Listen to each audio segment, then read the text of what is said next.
These two blood types can't interbreed, basically. Medical intervention is needed. It's why, actually, in the past, people had to have a blood test before they were allowed to get married.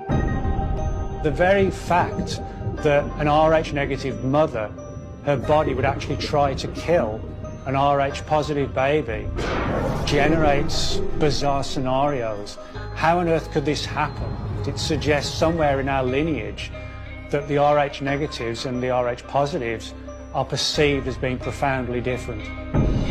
And also, studies of Rh negatives suggest that they have lower than normal blood pressure, lower than normal pulse.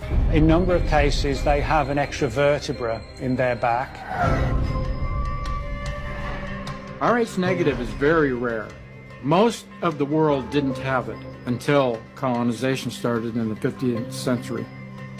Rh negative didn't exist in the Americas, it didn't exist in Southern Africa, it didn't exist in Asia. It was only in Europe, so it spread out from there. Out of Africa, that theory has it that all human beings originated in Africa, Southern Africa, Sub-Sahara. They're all Rh positive. They don't have any Rh negative. Where did Rh negative evolve then? 15% of the humans have Rh negative blood. 15%.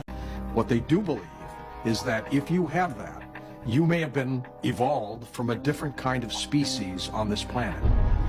Now, was that species put here, genetically altered, or was it just a natural formation of the planet in its evolutionary stage? Who knows? But the fact is that Rh negative people, and again, there's 15% of them on this planet, may have come from outside sources. Could the Rh negative blood type offer evidence of a vastly different pre-human evolution than what we are led to believe in our history books? Might it offer indisputable proof of extraterrestrial intervention in the remote past? 85% of humans in the world are Rh positive. We are non-ether beings, but we are extraterrestrial beings, and we do not come from the earth. We actually come from this cosmic realm. They done got new technology that done surfaced, that they done went deeper and deeper and deeper into DNA and genomes, and they found that Africans have a different DNA strand, y'all. About 50,000 years ago, ancient humans in what is known as West Africa apparently procreated with another group of ancient humans that scientists did not know exist. Hold on, let me say that again, boy. About 50,000 years ago, ancient humans in what is known as West Africa apparently procreated with another group of ancient humans that scientists didn't know existed. They aren't any bones or ancient DNA to prove it, but researchers says the evidence is in the genes of modern West Africans. It says they analyzed genetic material from hundreds of people from Nigeria and Sierra Leone and found signals of what they call ghost DNA from another ancestral line. And trying to research our blackness, they found out that it's a gene in us that they don't even know where it come from. And it traces back to the prokaryotic cell, and we're going to trace the prokaryotic cell back to different planetary systems in the galaxy. In the galaxy, family, not from Earth, showing you that we're the true extraterrestrial beings here on this planet. So if we can tap into our DNA, or what they call the junk DNA and all this other stuff, or the ghost DNA, notice they start changing the name of it because they don't know how to study it. If we can tap into that, and if we can localize into that and meditate on it and find a way to bring that to the surface collectively as a collective African consciousness, we can take back our freedom, y'all. And have no issues receiving blood from positive or negative donors. But for the Rh negative population, receiving Rh positive blood may be fatal, as the body will try to destroy the foreign antigens. And for women that are Rh negative, mating with an Rh positive partner could be detrimental to the fetus.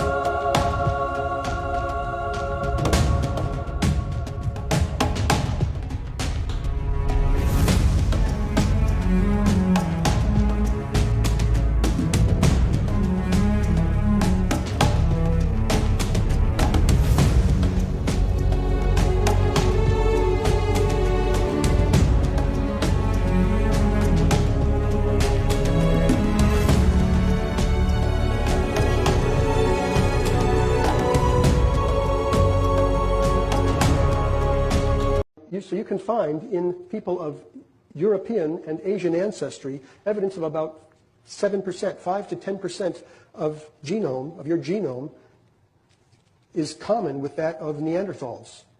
We've been separated from them for 30,000 years or so. And in some of the tribes in Papua New Guinea and those islands out there, there's evidence for a different kind of genome, which is probably the Denisovan genome. And they might have 7% Neanderthal and 5% Denisovan. So they might be 12 or 15% different from us. And in fact, the Africans who came out from Africa have no evidence of any Neanderthal genes in them. No evidence of admixture. So they're the real pure humans. Homo sapiens. Really, really interesting. It gives you a lot to think about. We have a Neanderthal on the line. We have a Neanderthal. We have a Neanderthal. We have a low vibrational cave-dwelling organism. Genetic, linguistic, and bone studies have proved that the following civilizations were seeded by black Africans. From the Natufians, who invented agriculture, to the Sumerians, the writers of the Epic of Gilgamesh, to the Phoenicians, the great seafarers who invented our modern writing system, to the Carthaginians who almost wiped out the Romans, the Garamantes with their ingenious subterranean water system, to the Etruscans who invented everything that the Romans inherited, to the ancient Sahara, the Ethiopians, to the ancient Egyptians, to the Pelasgians, the early Greeks, and many more. Daniel. Thank you. And Professor John Biggerstaff. Welcome, John. Hello, Richard. Given this scenario and what Nigel hypothesizes, is that really in the same way that I mess with organisms on plates, that these guys were messing with us as a species, really looking for advantageous genetics. They only care about whether they can mess with our genes more efficiently. And it turns out that the molecule melanin, actually, when we mess with genetics and stuff, one of the ways in which we can do it is to use things like ultraviolet light to actually splice the genes in the cells and actually alter the genetics, or to get things to, things we put in to actually take, so that we can almost microsurgically implant them in the cells. The thing is, if these cells have got a lot of melanin in them, it's a dark pigment, it tends to absorb that light and diffract it and turn it into vibrations, etc. And then the light just doesn't get where it's really supposed to go. And faster if deliberately put in there. Right. But there is a special, do you want to explain the special about melanin and how it protects the cell, the DNA inside the Yeah, nucleus? That's very important. Part of the reason you can't do these experiments, where there's a lot of melanin around, the melanin actually in a lot of people, in black people, it's actually spread out through the skin. It spreads out through the cells and covers everything from the actions of the ultraviolet light. There's no doubt in people with higher melanin, natural higher melanin, that it's far more likely that melanin will be coating the nucleus, the cell wall of the nucleus of the DNA. Now, the point about that is that ultraviolet light, which is often used to splice DNA, is blocked by that melanin. It absorbs it. It doesn't allow it in to interfere with the DNA. And it could well be, and this is Nigel's thesis, that this was a blocker for them when they were trying to genetically alter the species. And therefore, when maybe just out of random mutation, something like an albino came along, they discovered, wow, we can get straight in. Right. And it may well be that the paler-skinned nation, people on the Earth, have that pale skin because of this genetic experimentation to make things easier for them to work on human DNA. And in fact, Professor Steve Jones argues that this thing about vitamin D being, pale skin being there to allow vitamin D to be absorbed and so on, all these theories about why pale skin happened in the first place, he believes it's not an adequate explanation. There is no real explanation or justification for the need for pale skin at all. Yeah, because I think if dark skin is always an advantage in every circumstance. Right, because most people would just automatically assume, well, they went to live in the north where there's less sun, so therefore their skin changed colour. But that's not the case. According to Professor Steve Jones, an eminent professor of biology, that is absolute nonsense. Right. Okay. There's just no reason at all for pale skin. You would want to absorb more light. And, why did we lose hair if we came to a colder climate, etc.? Yeah. So obviously something's wrong with that idea. Right. All right. And Nigel contends that the white races, the northern European races, have probably had the most interference from this outside entity called the grey alien. Yeah, and he doesn't say that. It's very important to say he doesn't say that from the point of view of a kind of reverse racism. Right. It's just he's letting us know that, right, that's there, you may need to do something about it, and maybe suggesting ways that we could do something about it. And if you look at the record of the European nations throughout history, in terms of colonialism, imperialism, and what they've the havoc they've wreaked Yeah, on it the makes world. that point. It makes the point, that really. it's the blue-eyed white races that have got their finger on the nuclear. Well, I mean, what about China? Because he mentions the Chinese as well, doesn't he? He says that they've had significant intervention. Am I right there? That's right. Yes, there's been interception all across the board. They've found ways of doing it, but the most efficient way to do it is on cell nucleuses that aren't protected by the melanin shield. Right. That's just the most efficient, easiest way to do it. When I got back the results that showed that the number and the size and the amount of pigment in the light-skinned zebrafish were all diminished, and the same thing happened in humans, when I opened the textbook and saw that same thing, I began to sweat. Not only did light-skinned people evolve from black-skinned people, but lighter-skinned people, whether they're European or whether they're Asian, like me, were actually mutants of the dark-skinned people. This was remarkable because we had only inferred on the basis of circumstantial evidence that this must have occurred in evolution, but we didn't have any concrete genetic evidence. Now we do. The only thing I wanted to correct you on, everything else is correct. Yes, the Caucasian was created or made via a process of genetic engineering. That's right. This is the history that we have been, yes, it's true. Yes, it's true. It's an older group. Huh? It's an older group. What's an older group? In anthropology, it's an older group. The Caucasian? Yes. No, sir. The oldest group in the three groups, right? No. Okay, let's deal with it. The origination of the word human. Yes, I will. Thank you very much. Let's deal with this. See, because look, I know you're a wise man, and so you must understand that I'm a baby in wisdom, but I'm not a fool. And he's saying here today that the Caucasian is in fact the oldest group on the planet. I beg to differ. Look, one of the most famous anthropologists is Professor Leakey. And when Professor Leakey went in search of the origin of human beings and human species, he didn't stop very long in Europe. He went to Africa.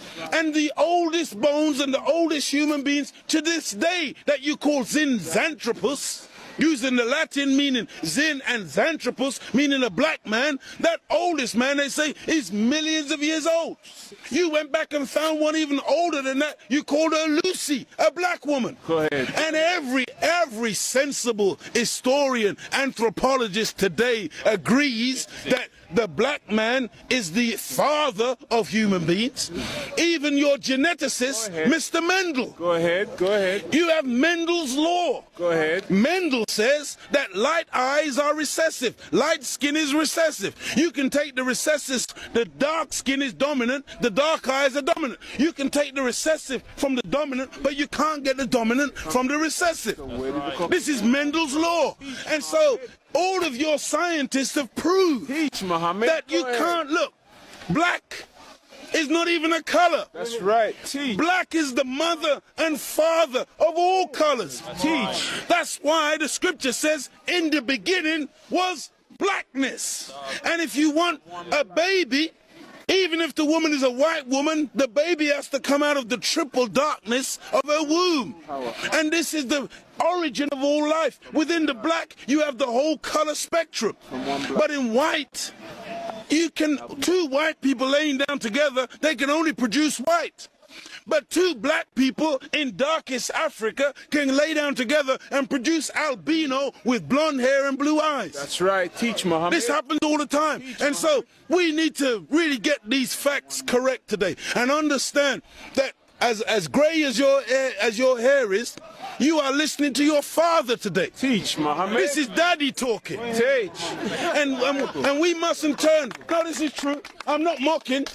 This is true. And I'm telling you, I believe that this man is even sincere in what he says. But this is the problem. That's right. There are many Caucasian people who sincerely believe. Go ahead.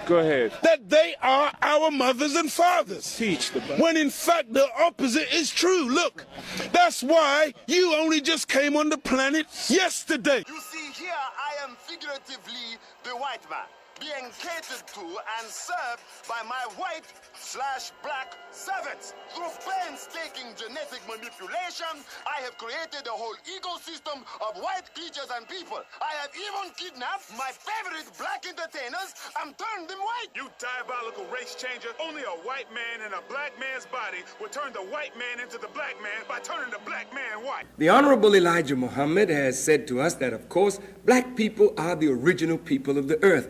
I don't think any wise scholar today will argue with him. That was not given to us for racist purposes. It was given to tell you and me that we are the base and the origin of life in the universe. That's wonderful to know, that all human beings have their origin in you, and you have your origin in God.